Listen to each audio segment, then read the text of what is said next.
Jembatan Kilangan Singkil kini menjadi jembatan terpanjang di Provinsi Aceh. Jembatan itu kini menjadi ikon wisata baru bagi warga Aceh Singkil hingga ke pantai Teluk Bayu Kampong Kayu Menang.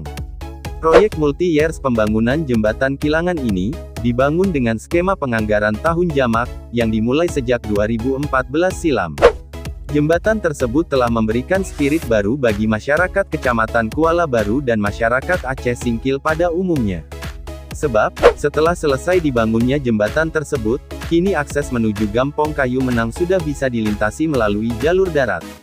Dan memperpendek jarak tempuh dari Singkil sampai Tapak Tuan Aceh Selatan diperkirakan hanya memakan waktu sekitar 3-3,5 jam.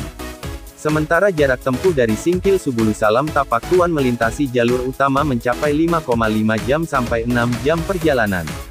Namun lintasan yang baru terbuka itu masih terkendala penyeberangan menggunakan rakit saat hendak menuju Kampong Kuala Baru sungai yang berada di ibu kota Kecamatan Kuala Baru.